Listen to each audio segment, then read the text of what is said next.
Du vol d'huile de friture usagée, devenu la spécialité d'un réseau mafieux international. Démantelé par les gendarmes, nom de code de l'opération, Tournesol 28. Tout commence dans des enseignes de restauration rapide comme celle-ci, à plaisir. Dans les cuisines, l'huile de friture est indispensable et on en utilise beaucoup. Environ 500 litres d'huile par semaine. Depuis des années, cette enseigne la recycle en biocarburant et la vend à une société spécialisée, qui la récupère dans une cuve située sous le restaurant. Ces derniers mois, des malfrats sont venus de nuit se brancher à ce tuyau pour la pomper et la voler. On s'aperçoit que c'est régulier, c'est tous les 2, tous les 3, tous les 4 jours que cette huile baisse au fur et à mesure, alors que la société n'est pas venue prendre notre huile. Les voleurs d'origine bulgare ne vont pas se limiter à ce restaurant. Ils frappent au moins chez une 50aine d'autres enseignes dans tout le pays. Un de ces voleurs, arrêté en flagrant délit, apprend aux enquêteurs qu'il devait livrer l'huile dans cet entrepôt, perdu au milieu de la Beauce. Sur place, les gendarmes n'en reviennent pas. Des équipes de voleurs apportent tous les jours des bidons d'huile.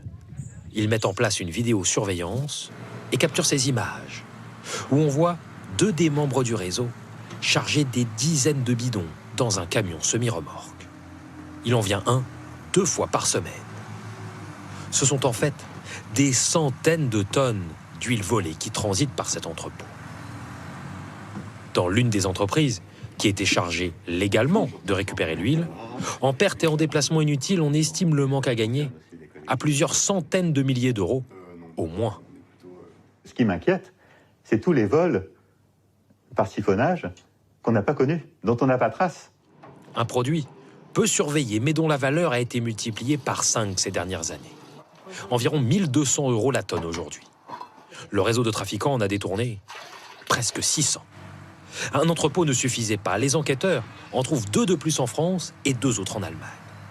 Ils décident de suivre les camions et découvrent qu'ils se rendent tous dans une usine de traitement de l'huile aux Pays-Bas. Là-bas, elle y est recyclée et vendue comme biocarburant. Les gendarmes interpellent la semaine dernière les 6 suspects, hommes clés du réseau, qui ont mis en place cette combine lucrative.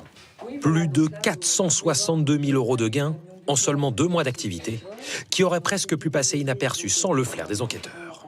La force de ces réseaux-là, c'est de se servir de petites infractions de basse intensité, avec des faibles montants pris de manière autonome, mais qui, multipliés par des centaines et des centaines, forment un préjudice énorme. Les suspects seront jugés prochainement. Les peines qu'ils encourent pour trafic de déchets sont moins graves que pour du trafic de drogue ou d'armes.